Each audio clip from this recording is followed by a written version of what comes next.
wa asyhadu an la ilaha illallah wahdahu la syarikalah wa asyhadu anna Muhammadan abduhu wa rasuluh salawatu rabbi wa salamu alaihi wa ala alihi wa ashabihi wa man sara ala nahjihi wa istanna bi sunnatihi ila yaumiddin. Alhamdulillah, puji syukur kita haturkan kehadirat Allah di Masjid Al-Huda. Ini kecamatan apa masuknya? Mertoyudan, masuk Magelang Kabupaten. Allah Subhanahu wa taala kumpulkan kita di malam ini dengan informasi kajian yang relatif mendadak ya. Baru di-share jam berapa tadi? Habis maghrib. Semoga Allah Subhanahu wa taala memberikan kita keberkahan untuk forum yang kita selenggarakan di malam ini. Kita mau berbicara tentang ujian ekonomi. Tadi saya tanya kepada panitia sampai jam berapa, manut saja ya. Berarti mungkin pengantarnya tidak panjang karena saya khawatir Anda belum makan malam. Bapak Ibu yang dimuliakan Allah Subhanahu wa taala, kita tahu bahwasanya siapapun yang hidup di muka bumi pasti diuji oleh Allah. Dan ujian itu tidak hanya berupa sesuatu yang dianggap oleh manusia sebagai hal yang buruk, seperti musibah, kecelakaan, sakit, kemiskinan, dan seterusnya. Termasuk di antara ujian adalah hal baik yang dialami oleh hamba. Allah Subhanahu wa taala mengatakan, "Wa nabluukum bisyarri wal khairi fitnah." Dan kami berikan ujian kepada kalian bisyarri wal khair, dengan keburukan dan kebaikan. Fitnatan sebagai fitnah, sebagai ujian. Sebab siapapun diuji oleh Allah ketika hidup di muka bumi ini untuk menentukan siapa di antara mereka yang kuat bersabar dan siapa yang tidak sanggup bersabar. Karena itulah salah satu di antara yang perlu kita sadari bahwa setinggi apapun derajat hamba, sekaya apapun yang dimiliki oleh manusia, dia tidak akan pernah lepas dari yang namanya ujian. Karena siapapun pasti akan mengalami ujian. Kemudian terutama ujian yang diberikan oleh Allah kepada hambanya adalah ujian yang dirasakan gak enak. Seperti Allah kurangi sebagian hartanya, seperti rasa sakit, ada sebagian di antara keluarganya yang meninggal, dan seterusnya. Ujian semacam ini Allah naskan dalam Al-Quran, wala nabluwannakum bisyai'im minal khawfi wal ju' wa naqsim minal amwali wal anfusi wath thamarat wa basyiris sabirin. Sungguh kami akan berikan ujian kepada kalian bisyai'im minal khawf,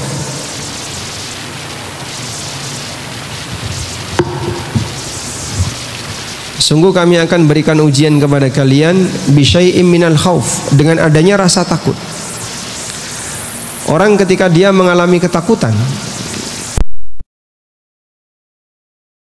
aktivitas, mau melakukan kegiatan apapun selalu dihantui dengan ketakutan. Sebab salah satu di antara nikmat itu adalah aman. Dan ketika orang tidak aman, berarti dia sedang diuji oleh Allah dengan ketakutan. Bapak Ibu misalnya ya, sekarang berada di dalam masjid. Masjid kita ada di pinggir jalan, jalan besar. Kalau Anda naruh sepatu yang bagus dan Anda dalam posisi sholat di dalam masjid, kira-kira bisa merasa aman nggak? Hah? Khawatir. Khawatir apa Pak? Ketukar dengan sandal. Anda mungkin akan muncul ketakutan, jangan-jangan sepatu saya akan hilang, jangan-jangan sepatu saya diambil orang, atau sepatu saya ditukar sama orang, dan seterusnya. Itu baru kehilangan sepatu. Coba bisa dibayangkan kalau yang hilang itu nyawa. Mungkin suasana ketakutan orang akan semakin besar. Wala nabluwannakum bisyai'in minal khauf wal ju' dan rasa lapar. Ketika orang itu mengalami kelaparan, kadang pikirannya tidak bekerja. Bahkan dia akan berusaha untuk gimana caranya bisa memenuhi kebutuhan makan dia walaupun harus melakukan pelanggaran, sampai kemudian terjadi tindak kriminal atau aneka perbuatan jahat kepada orang lain disebabkan karena urusan perut. Maka ini menunjukkan bahwasanya keberadaan ujian berupa rasa lapar menyebabkan orang bisa kehilangan kendali untuk membatasi diri dengan sesuatu yang haram. Wa naqsim minal amwal, Allah kurangi sebagian harta. Di mana kita memiliki harta, lalu harta itu dikurangi oleh Allah. Harta berkurang dengan banyak ragam. Bisa Allah hancurkan harta itu, bisa Allah binasakan, atau kemudian yang bersangkutan mengalami kejadian yang membuat hartanya banyak hilang.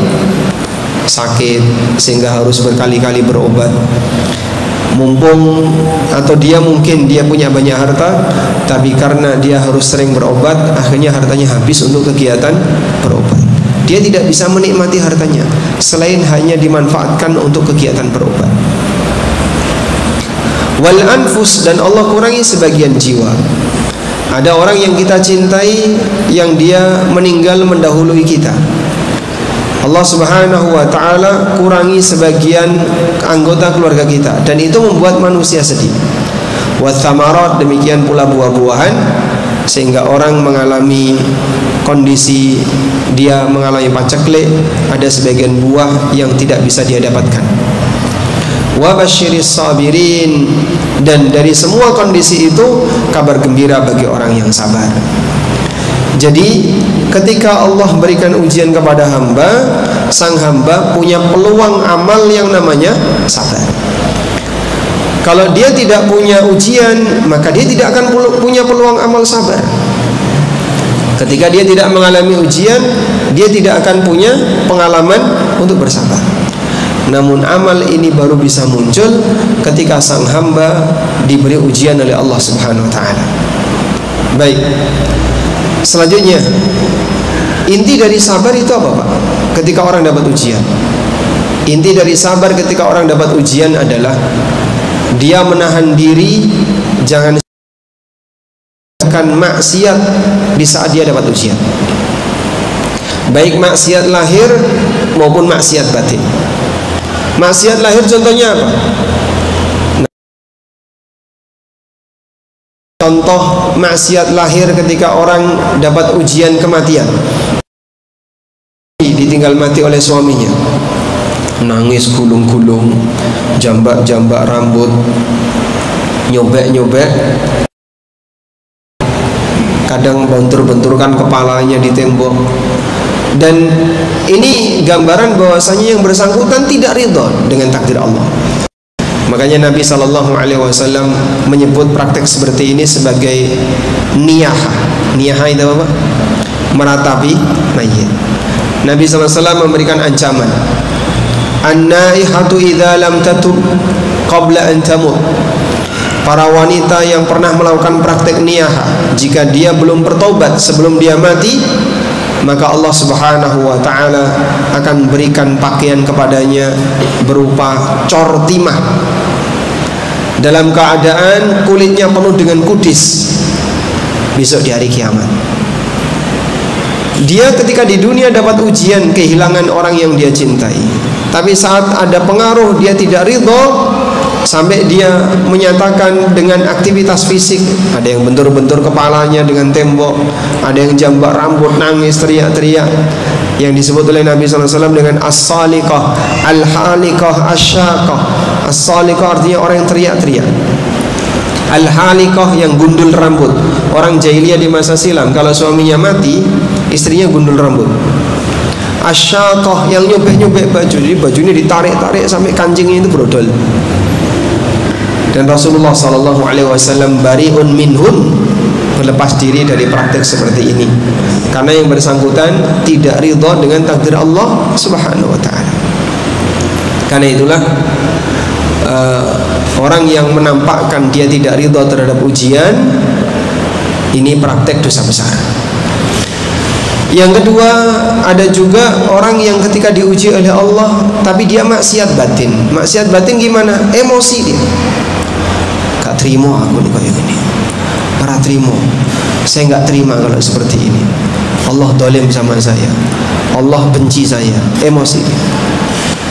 Nah, pada saat dia emosi, bahkan kadang muncul umpatan, tapi dalam hatinya, Allah dolim, Allah ini tidak perhatian terhadap hambanya, dan seterusnya, karena suudzon kepada Allah Subhanahu wa ta'ala. Nah, perbuatan semacam ini telah diingatkan oleh Allah Subhanahu wa ta'ala. Fa'ammal insanu idza mabtalahu rabbuhu fa'akramahu wa na'amahu fayaqul rabbi akraman. Manusia ketika dikasih kelonggaran rizki oleh Allah, dikasih kenikmatan oleh Allah, dia merasa Allah telah memuliakan dirinya. Wa amma idza mabtalahu faqadara alaihi rizqah fayaqulu rabbi ahana. Ketika Allah berikan ujian kepadanya, Allah sempitkan rizkinya, dia merasa Allah menghinakannya. Kalla, padahal tidak seperti itu. Bentuk suudzon hamba kepada Allah adalah dia mengkaitkan cinta dan bencinya Allah dengan kondisi duniawi. Itu suudzon hamba kepada Allah. Kayak telan kayak bareng aku ngaji uripe saiki kiri, misalnya kayak gitu. Lo itu lo bukti, coba lihat. Dia setelah ngaji, setelah belajar agama, sekarang hidupnya susah, melarat, anak istrinya terlantar, ngakunya hijrah, tapi hidupnya seperti itu. Sehingga dia menyangka bahasanya Allah menghinakan orang itu gara-gara dia meninggalkan sesuatu yang haram. Dulu pada waktu sahabat melakukan perang Badar. Perang Badar ini kan titik perjuangan awal untuk membuktikan di mana ahlul haq dan batil. Makanya Allah Subhanahu wa taala mengomentari tentang perang Badar, liyuhiqqal haqqa bikalimati, agar Allah Subhanahu wa taala untuk membuktikan kebenaran bikalimatihi dengan kalimatnya.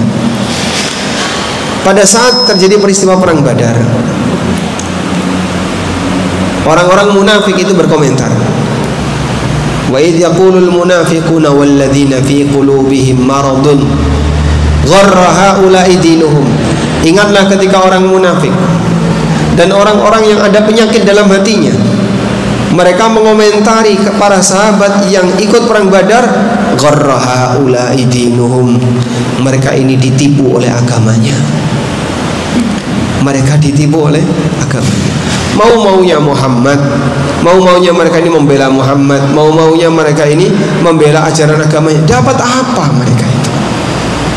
Mereka mau dapat apa? Kok sampai berjuang, mau mengorbankan jiwa dan raganya? Mereka mau dapat apa? Gharra haula'i dinuhum, mereka itu ditipu oleh agamanya. Ada komentar yang semisal. Ada orang yang dia kerja di lembaga ribawi, gajinya gede, dia punya fasilitas, bahkan mobil pribadi yang disediakan oleh perusahaan.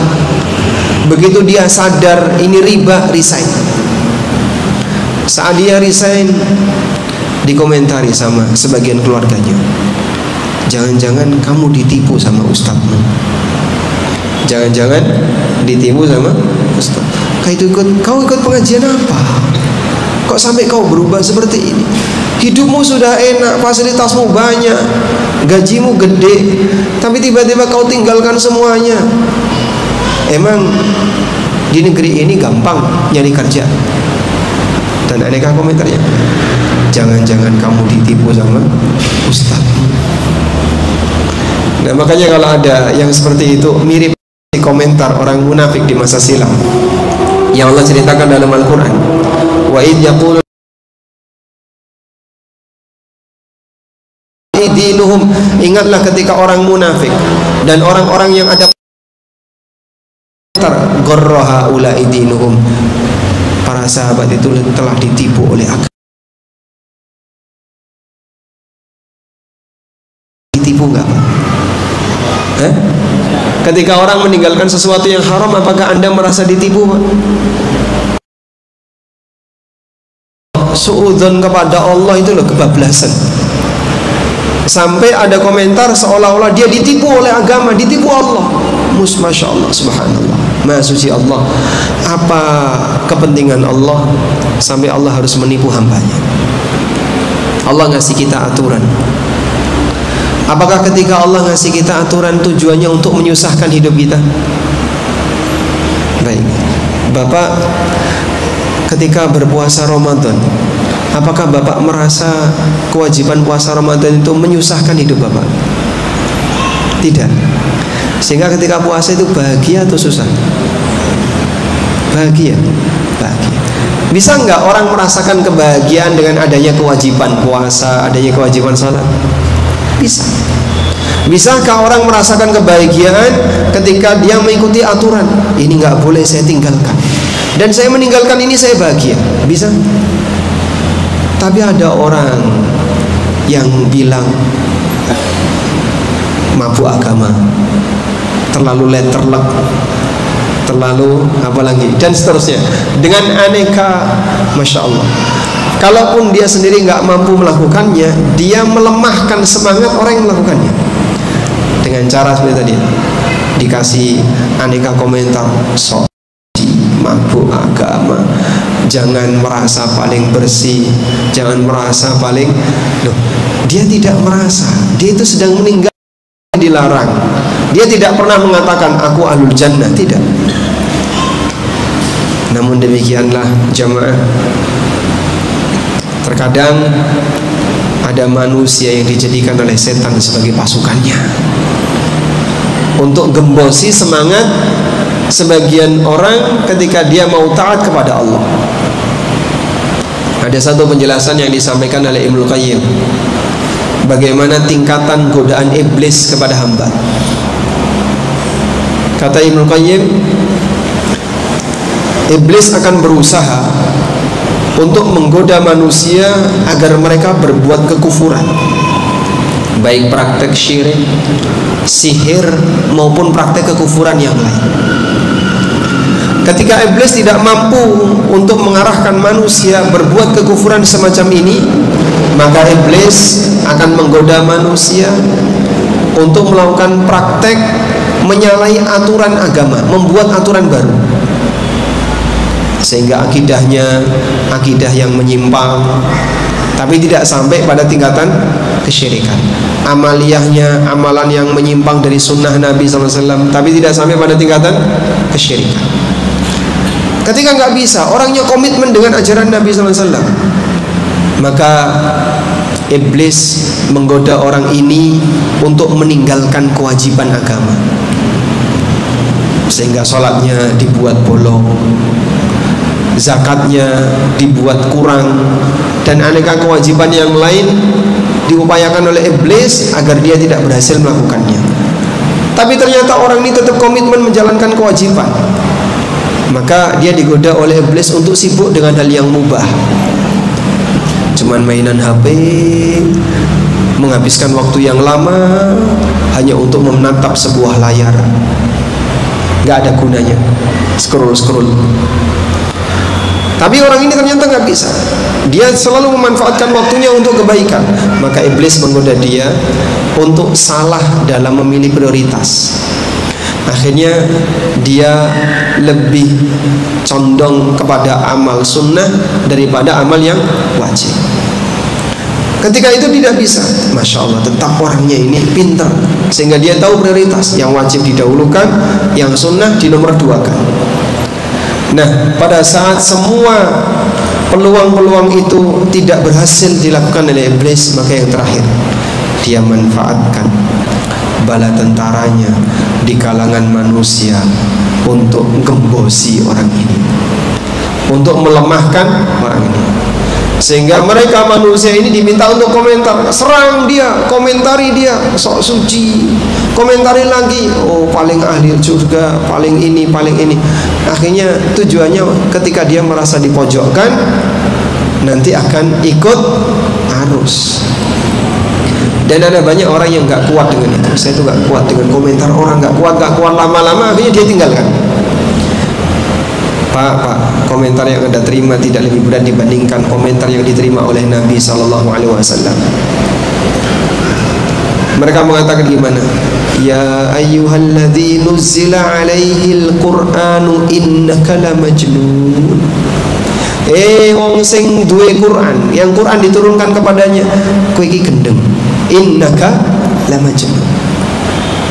Ayyuhalladzi nuzzila alaihil qur'an innaka lamajnun. Wahai orang yang diturunkan Quran kepadanya, kamu itu edan. Anda tidak sampai dikomentari kayak gitu, maka tidak perlu khawatir. Tidak lebih pedes komentar yang didengar oleh Nabi SAW dibandingkan komentar orang yang disampaikan ke kita, yaitu mabuk agama, ditipu agamanya. Biarkan, mereka hanya bisa komentar. Mereka hanya bisa komentar. La yadurrukum illa adza. Mereka tidak bisa menyakiti kalian kecuali hanya sebatas komentar-komentar pedes, tapi nggak ada artinya sama sekali. Udahlah, dibuang, nggak usah terlalu diambil hati. Demikian seorang hamba ketika dia istiqomah, dia akan berusaha untuk menjaga dirinya agar jangan sampai keluar dari aturan. Nah, kaitannya dengan ini, seorang mukmin harus menyadari makna dari ujian ekonomi ada dua arah. Yang pertama, ujian bagi mereka yang ekonominya bagus, ekonominya normal, dia bisa punya pendapatan, dia bisa bekerja, dia punya penghasilan, dan seterusnya.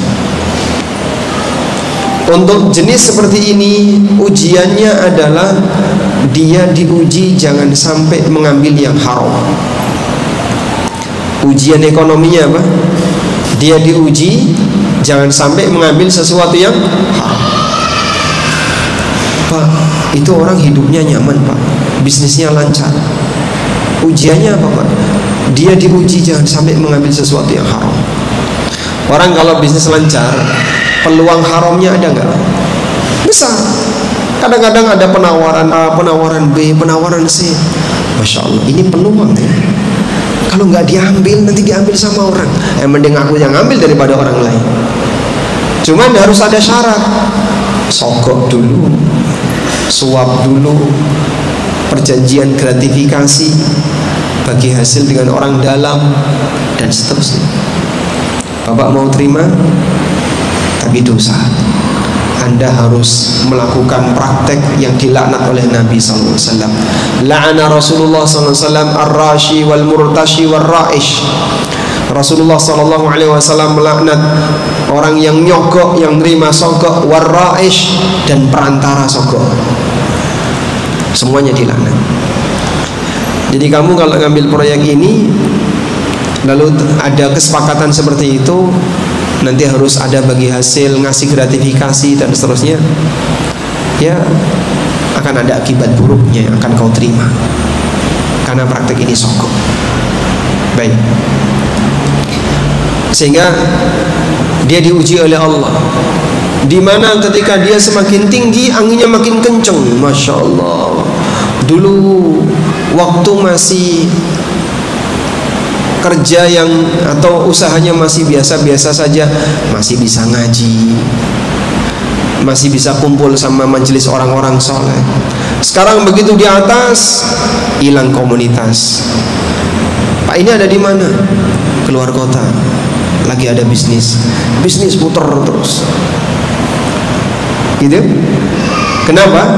Karena dia sudah disibukkan dengan aktivitas dunianya. Baik, di bagian inilah yang bersangkutan harus sadar, kau sekarang sedang punya aktivitas ekonomi yang baik, dan itu sejatinya adalah ujian. Ujiannya apa? Jangan sampai kau melakukan transaksi yang haram, satu. Yang kedua, jangan sampai gara-gara aktivitas duniamu kau tinggalkan kewajibanmu. Jangan sampai gara-gara aktivitas duniamu kau tinggalkan kewajibanmu. Kaitannya dengan ini, Nabi SAW ingatkan dalam sebuah hadis. Beliau bersabda, ad-dunya sijnul mu'min wa jannatul kafir. Dunia itu penjara bagi orang mukmin, surga bagi orang kafir. Apa yang Anda pahami ketika Nabi SAW menyebut dunia ini penjara bagi mukmin? Maksudnya apa? Dunia itu penjara bagi mukmin. Ya? Gimana Pak? Ada aturan. Dunia ini penjara bagi mukmin. Bapak pengen segera keluar dari penjara nggak? Coba yang pengen segera keluar dari penjara nggak tangan? Loh, katanya dunia ini si junul mukmin, penjara bagi orang mukmin. Kalau dijanjikan cepat bebas kan seneng. Besok bapak keluar dari penjara. Maksudnya biar mana Mas? Loh, katanya Anda sedang di penjara. Baik.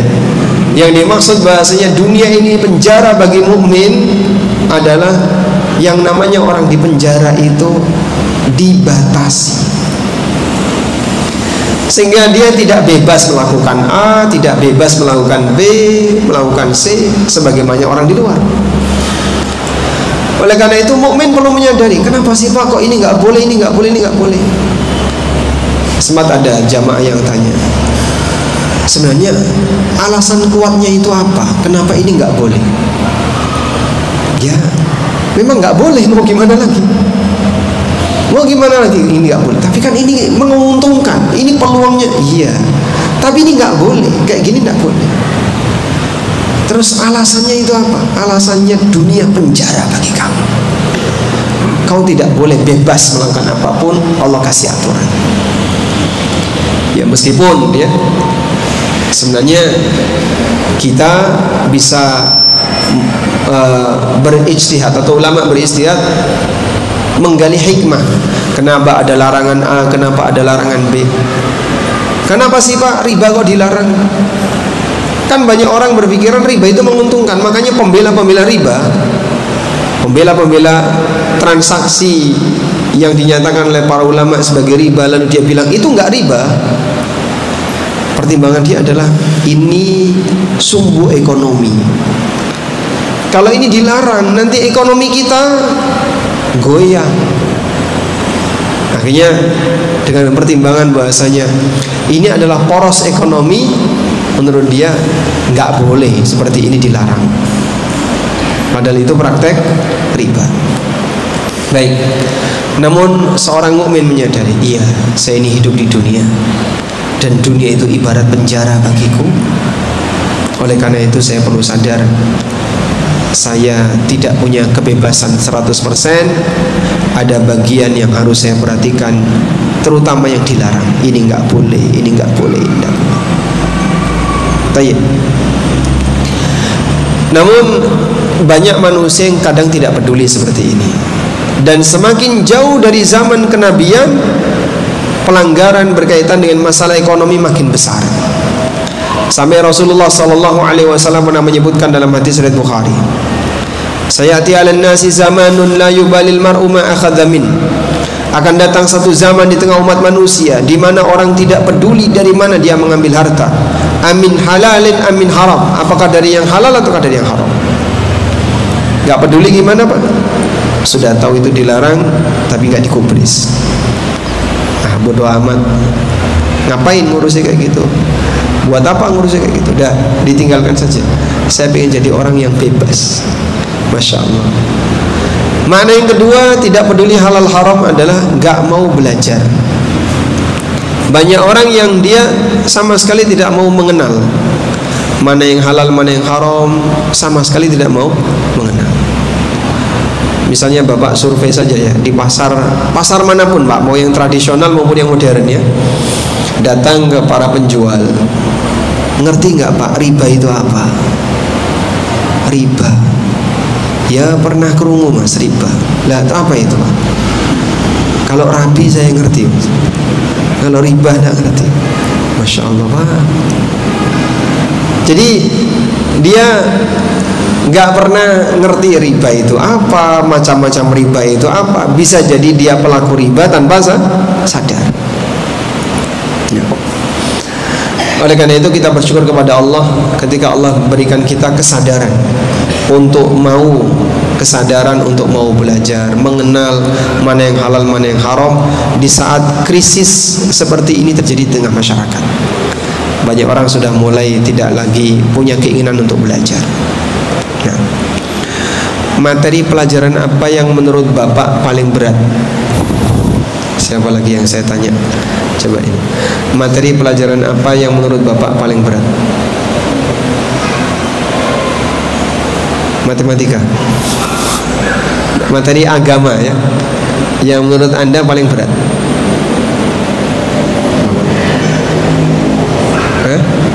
Tauhid. Materi tauhid berat. Berarti susah dipahami. Bukan.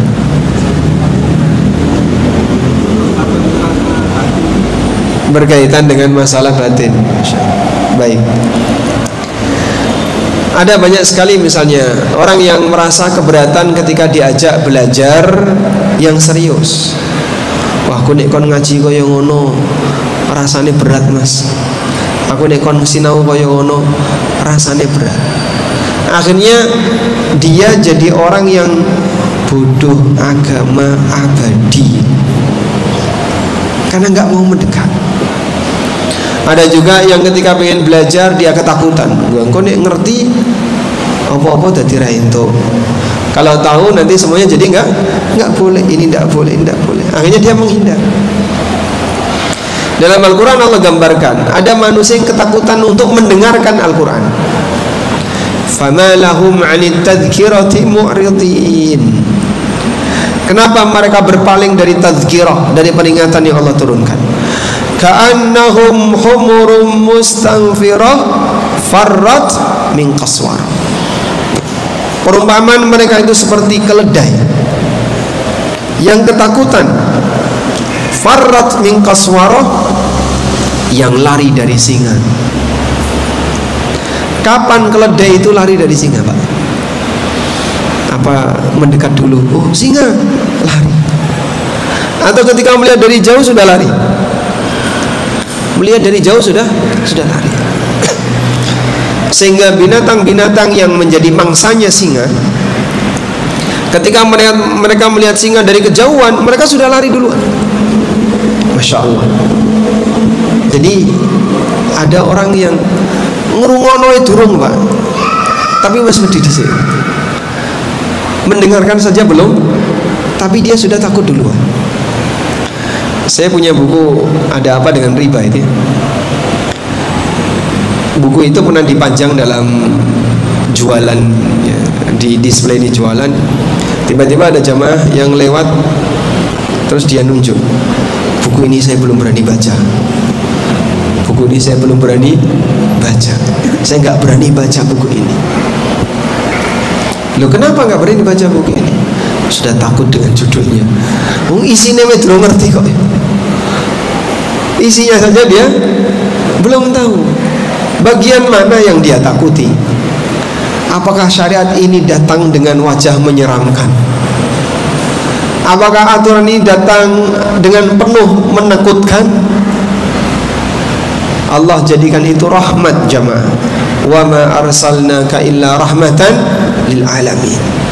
Tidaklah aku mengutusmu wahai Muhammad kecuali agar sebagai rahmat bagi seluruh alam. Sesuatu yang seharusnya kau terima sebagai nikmat, tapi kau berlakukan sebagai laknat atau azab. Padahal aslinya itu nikmat. Ini hatinya kebalik. Waliyadzubillah. Nah, semakin jauh dari zaman Nabi, fenomena ini semakin banyak. Sampai Rasulullah SAW menyebutkan tentang masalah riba. Ketika riba tersebar di mana-mana, banyak orang melakukan praktek riba. Bagi siapa yang berusaha untuk menghindarinya, asabat min ghubariha, dia terkena debunya riba. Saking banyaknya riba. Ketika dia sudah berusaha untuk meninggalkannya, tapi dia masih terkena debunya riba. Maka jamaah, ini butuh kewaspadaan yang lebih serius ya, agar jangan sampai kita masuk dalam kubangan jerat yang terlarang sementara kita sudah tahu kalau itu dilarang. Ujian yang kedua adalah ujian kesempitan. Orang mengalami susah ekonomi, pendapatannya seret, nggak punya kerjaan, Lebih capek mana Pak? Kerja atau mencari kerja? Capek mana? Kerja atau nyari kerja? Nyari kerja. Masya Allah. Jadi orang capek nyari kerja sekarang. Ada bursa job fair, cuman nyari 2.000 orang, yang datang berapa? 25.000. Masya Allah. Yang dicari cuman 2.000, yang datang 25.000. Itu Indonesia? Iya. Makin ke sana nanti gimana Pak? Wallahu a'lam. Untuk saat ini, dan itu pun baru satu kota ya, belum di kota yang lain. Berarti kalau cuman 2.000, yang nyari 25.000, 23.000 pengangguran. Lebih capek nyari kerja daripada kerja. Baik. Lah terus gimana Pak kalau kita dapat ujian semacam ini? Satu hal prinsip yang perlu kita yakini, bahwa semiskin apapun hamba, dia tidak akan mati sampai dia menghabiskan jatah rizkinya. Dia tidak akan mati sampai menghabiskan jatah rizkinya, semiskin apapun dia. Satu itu ya. Baik. Berarti gimana? Berarti nggak kerja? Loh, saya nggak ngomong kayak gitu kok. Jangan ditafsirkan demikian. Kamu tetap punya kewajiban untuk mencari nafkah, karena kau punya tugas untuk menafkahi keluargamu, istrimu dan anak-anakmu. Sehingga wong lanang kudu obah. Namanya laki-laki, dia harus bekerja. Silahkan bekerja semampu yang bisa kau jangkau ya. Hasil apapun yang kau terima, demikianlah rizki yang Allah sediakan bagimu. Ada kalanya dibuat oleh Allah seret di awal, lancar di akhir. Ada kalanya dibuat oleh Allah lancar di awal, seret di akhir. Al-yawma nudawiluha bainan nas.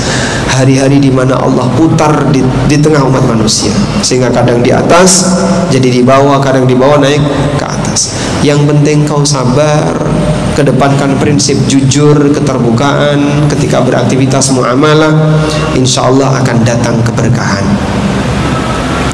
Ini bagi mereka yang mau serius. Baik. Dan kata kuncinya adalah tentu saja jangan sampai melakukan yang haram. Terus gimana Pak? Terpaksa saya. Terpaksa gimana? Anda tidak melakukan itu, tetap kamu akan dapat rezeki. Nah terus saya sudah nggak ada sumber pendapatan yang lain kecuali utang riba. Utang itu bukan solusi. Anda utang satu, nggak sanggup untuk bayar, utang dua dipakai nutupi utang satu, nggak sanggup bayar utang dua, tambah utang tiga, tambah terus, belum lagi ditambah dengan bunganya. Yang seperti ini tidak menyelesaikan masalah, tapi justru akan menambah masalah. Dan banyak orang yang karena diuji ekonomi, akhirnya dia menikmati utang. Utang bukan lagi beban bagi hidupnya. Orang kalau sudah sampai pada tingkatan utang bukan beban bagi hidupnya, bahaya. Nabi SAW mengatakan, nafsul mu'min muta'alliqatun bidaini hatta yuqda anhu. Jiwa seorang mukmin akan selalu bergantung dengan utangnya, akan selalu tidak tenang karena utangnya, hatta yuqda anhu, sampai dia melunasinya. Dan ini tidak hanya berlaku ketika masih hidup, ini juga berlaku ketika sudah mati. Makanya jiwa seorang mukmin ketika sudah mati nggak bisa tenang sepanjang utangnya belum dilunasi. Seorang sahabat meninggal dunia, dibawa ke hadapan Rasulullah SAW. Lalu beliau minta, ya Rasulullah, tolong solati jenazah ini. Kemudian Nabi SAW tanya, hal alaihi dain, dia punya utang enggak? Rasulullah SAW enggak tanya ngajinya di mana, gurunya siapa. Beliau tidak tanya seperti itu. Tapi yang beliau tanya apa? Dia punya utang atau tidak? Begitu dapat jawaban, betul ya Rasulullah, dia punya utang 2 dinar. Akhirnya beliau katakan, sallu ala sahibikum, kalian saja yang nyolati teman kalian. Spontan berubah roman muka para sahabat, sedih. Kawannya Nabi SAW tidak mau nyolati. Akhirnya Abu Qatadah, dan dalam riwayat disebutkan Abu Qatadah itu keponakan dari jenazah ini, langsung angkat tangan, ya Rasulullah, 2 dinar aku yang nanggung. Akhirnya Nabi SAW mau nyolati. Sudah. Besok ketika ketemu Abu Qatadah langsung ditagih, gimana nasib 2 dinar? Baru kemarin ya Rasulullah, baru kemarin sudah ditagih. Akhirnya Abu Qatadah merasa malu, segera beli lunasi 2 dinar. Lapor kepada Nabi SAW, ya Rasulullah, aku sudah lunasi. Kata Nabi SAW, al-an qad baridat alaihi jildu. Sekarang wahai Abu Qatadah, barulah si mayit ini bisa mendingin kulitnya. Sebelumnya dia panas. Masa Pak wong mati kok demam? Ya, kamu jangan berpikir seperti itu. Ini hal yang gaib. Ketika Nabi SAW menyampaikan, sekarang kulitnya baru bisa mendingin, berarti yang bersangkutan baru bisa tenang ketika utangnya dilunasi. Makanya ada 2 Pak, utang dijamin dengan utang dilunasi, sama atau beda?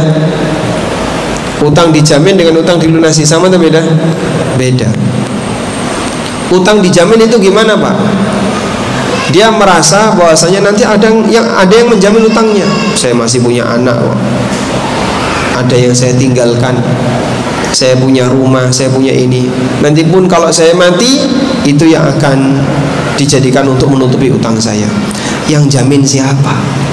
Anak saya. Baik, ada nggak jaminan anakmu bayari utangmu?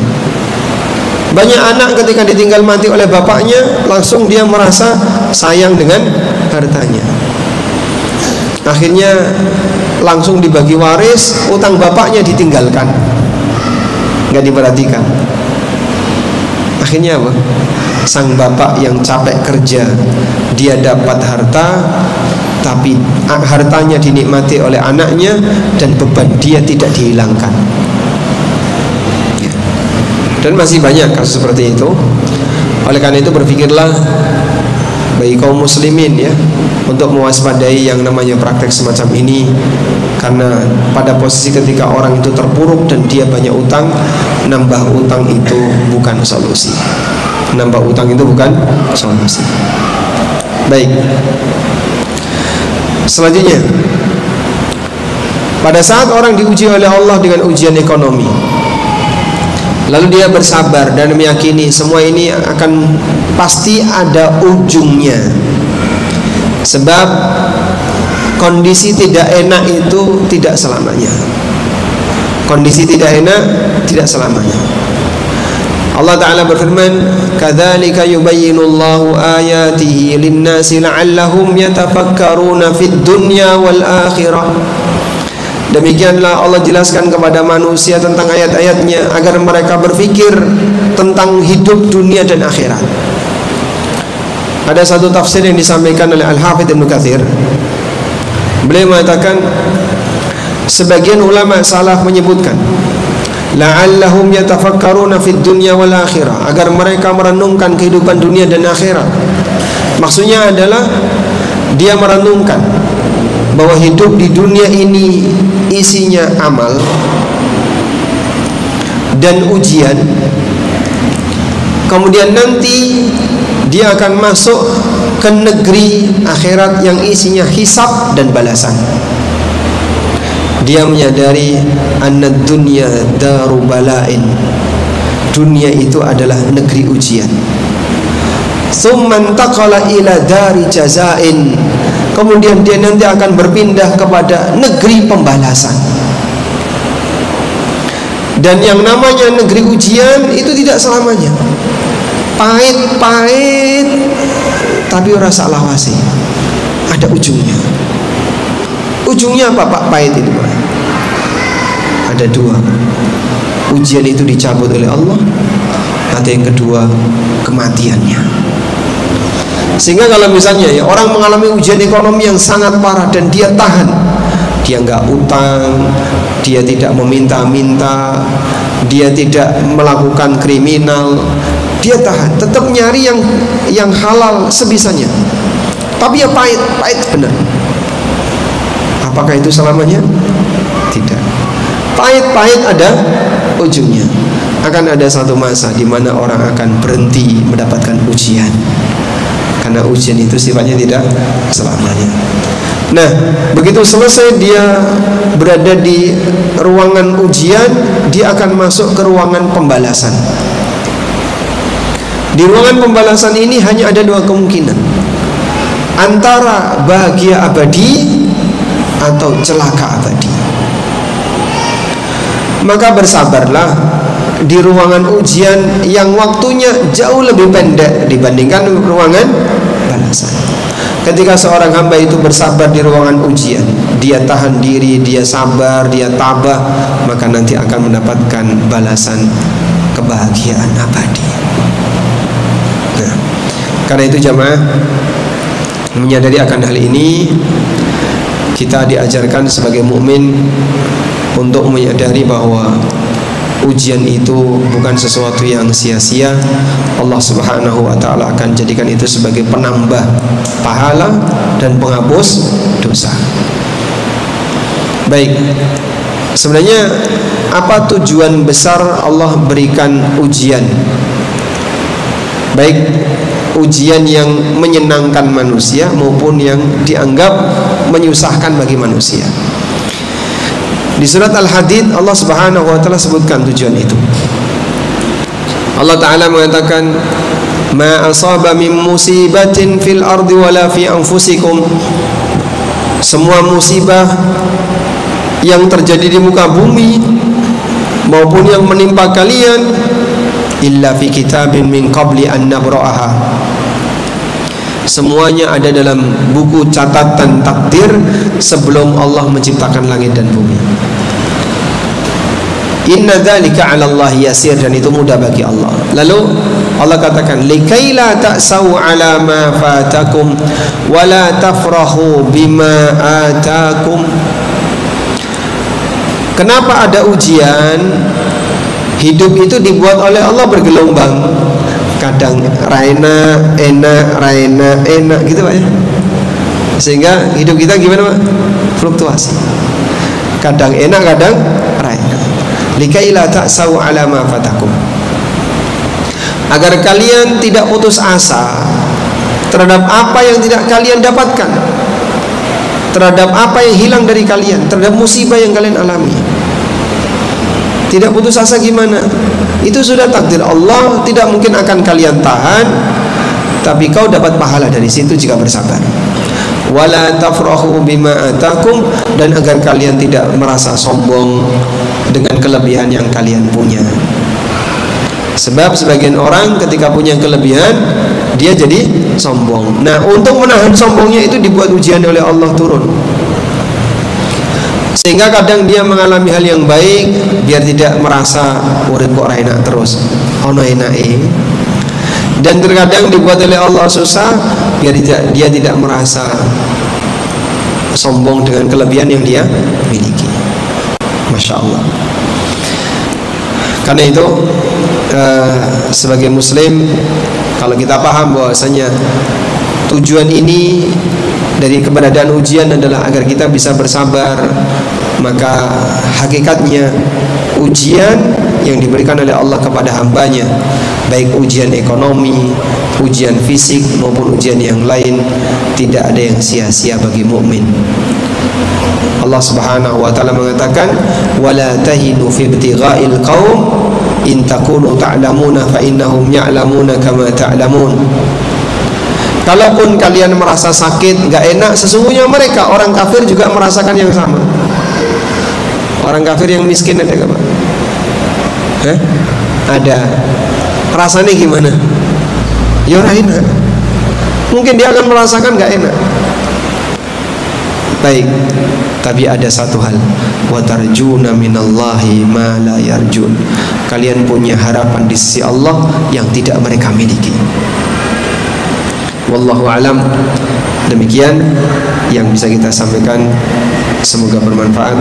Wassallallahu ala nabiyyina Muhammadin wa ala alihi wa sahbihi wasallam. Selanjutnya bagaimana Pak? Selain ini ada nggak?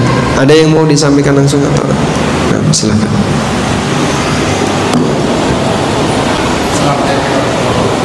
Assalamualaikum. Kaitannya dengan masalah itu, Ustaz, ada uang sumbangan harga 10.000. Dari 10.000 itu dia sudah mendapatkan untung 2.000. Kemudian ketika ada yang menawar dan dengan perhitungan dia sudah mendapatkan untung, dia memberikan uang, tapi menyampaikannya misalnya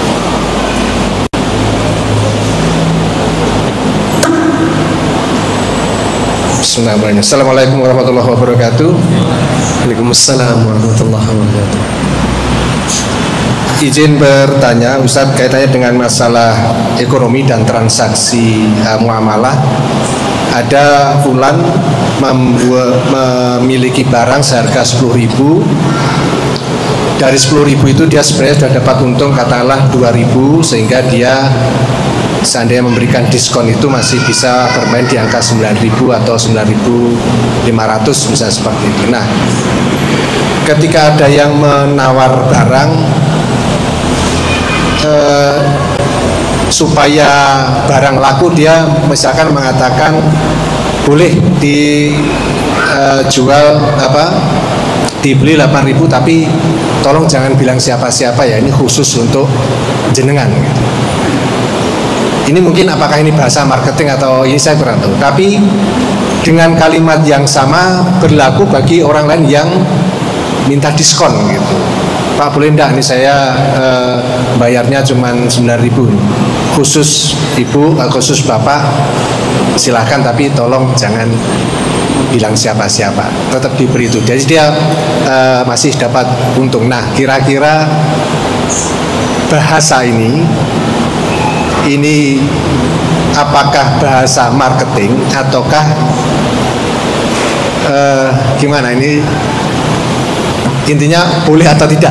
Ya. Terima kasih Ustaz. Assalamualaikum warahmatullahi wabarakatuh. Waalaikumsalam warahmatullahi wabarakatuh.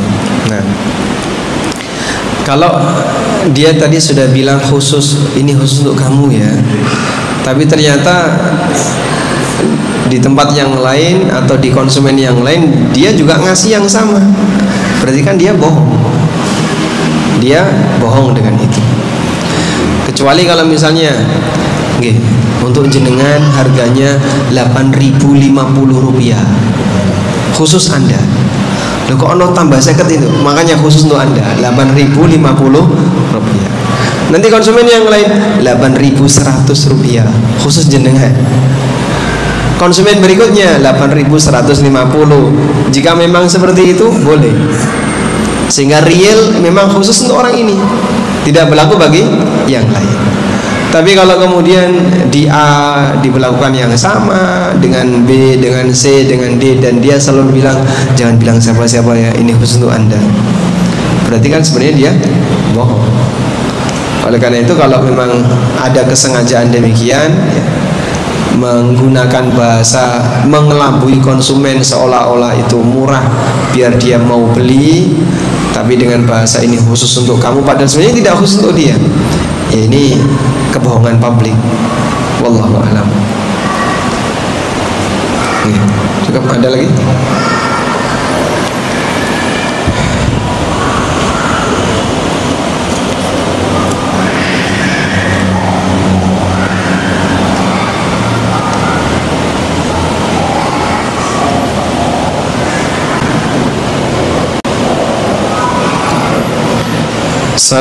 Waalaikumsalam. Di ANB untuk wanita yang tidak punya mahram, apakah boleh mendaftar ONH Plus dan keberangkatan tanpa mahram? Usia saya 43 tahun. Baik. Jadi berkaitan dengan safar tanpa mahram, hukum asalnya dilarang. Nabi SAW menyebutkan la yahillu limra'atin tu'minu billahi wal yawmil akhir an tusafira yaumin wa laylah fi yaumin wa laylah illa wa ma'aha dhu mahramin. Tidak halal bagi wanita yang beriman kepada Allah dan hari akhir untuk melakukan safar sehari semalam kecuali bersama mahram. Namun para ulama membolehkan jika safarnya safar wajib.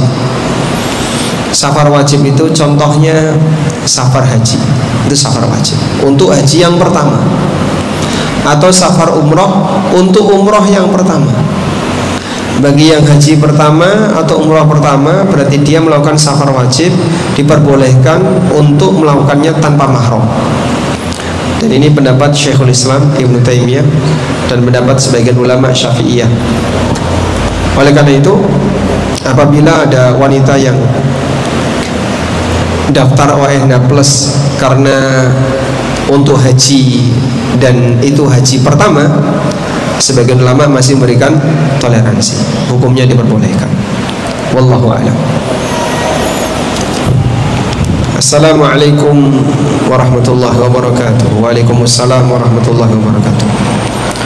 12 tahun yang lalu saya mengikuti tabungan pendidikan selama 10 tahun. Di tahun kedua suami meninggal dan saya dibebaskan membayar bulanannya. Sekarang sudah 12 tahun, sudah bisa diambil. Yang saya tanyakan, apa benar uang saya tabung termasuk asuransi? Dan katanya asuransi itu riba. Bolehkah uangnya saya ambil untuk biaya pendidikan anak saya? Kalau benar riba, uang sudah boleh diambil, uangnya sebaiknya buat apa dan siapa?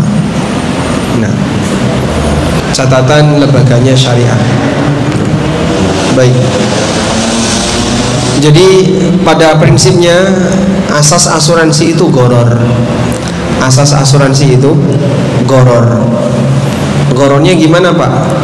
Dia membayar sesuatu yang tidak jelas hasilnya. Contohnya kayak gini ya. Untuk tabungan pendidikan 12 tahun. Jika yang bersangkutan tidak meninggal selama 12 tahun tadi, berarti kan bayar terus selama 12 tahun. Anggaplah kalau misalnya per bulan 500.000, berarti dalam setahun berapa? 6 juta. 6 juta kalikan 12, berapa itu? 72 juta. Dia akan store selama 12 tahun yang totalnya 72 juta. Itu kalau dia tidak meninggal. Tertib store 500 terus selama 12 tahun. Baik. Nah, ketika yang bersangkutan meninggal, kemudian dalam aturan itu ada klausul kalau meninggal sudah gak perlu bayar premi lagi. Nanti dalam waktu 12 tahun ke depan akan dicairkan senilai 72 juta. Padahal baru store 2 tahun. Nah, store 2 tahun kan berarti baru 12 juta, tapi dapat 72 juta. Kelebihannya itu duitnya siapa? Kelebihannya itu duitnya siapa? Ya enggak tahu, Pak. Pokoknya saya dikasih berdasarkan aturan yang mereka miliki, saya dapat 72 juta. Padahal yang distorkan baru 12 juta. Nah, pada posisi ini Anda mendapatkan uang yang lebih melalui akad yang nggak benar, yaitu akad yang tidak jelas tadi. Ya, kalau meninggalnya dalam waktu cepat, meninggal 5 tahun berarti store sekian dapat sekian, meninggal sekian tahun store sekian dapat sekian, nggak seragam. Misalnya ya, dia ikut program 12 tahun, dah 1 bulan meninggal, modalnya berapa? 500.000, dapat berapa? 72 juta. Untung atau rugi? Untung atau rugi, Pak? Untung. Yang untung siapa? Istrinya. Bisa dinikmati dengan suami yang baru. Cemburu nggak mayitnya, Pak? Aku sing bayari kok dia yang menikmati. Baik. Sehingga prinsip seperti ini aneh, gitu ya.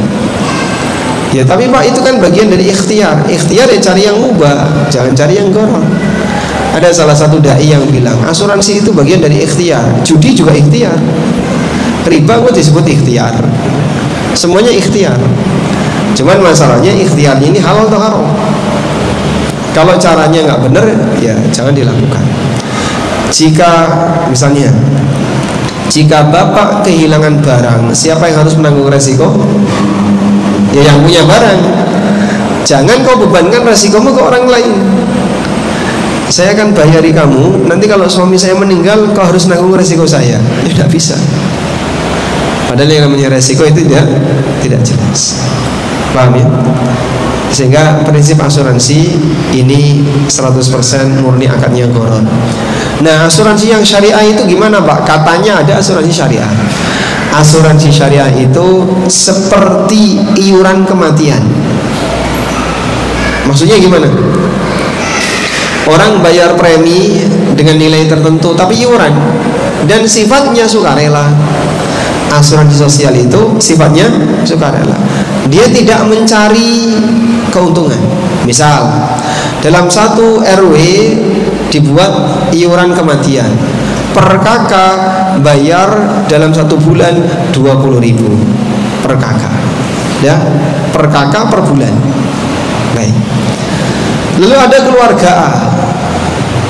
Keluarga A ini store 20.000. Niki kula bayar, saya bayar setoran 20.000.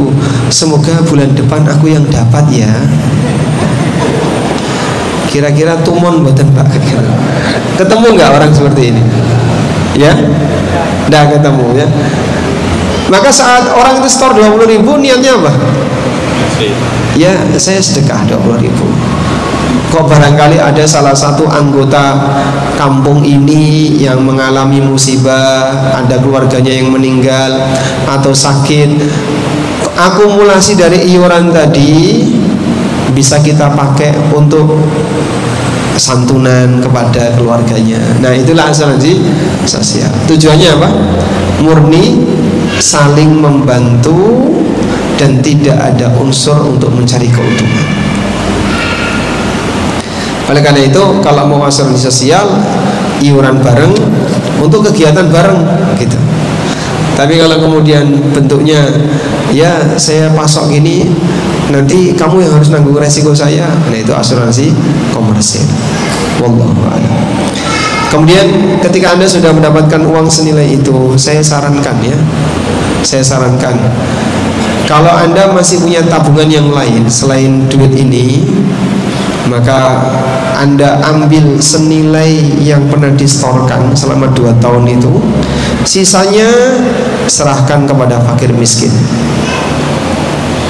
Tapi kalau Anda sendiri adalah orang yang tidak mampu, Pak, ini duit satu-satunya yang kami miliki Pak, kami sudah nggak punya yang lain.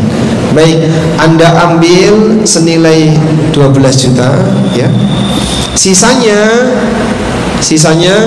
ini bukan duit Anda.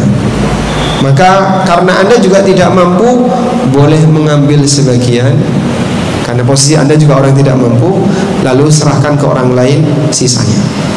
Tawakkal 'alallah tadi ya, orang mukmin yakin bahwa rizki dia Allah yang nanggung. Wallahu a'lam.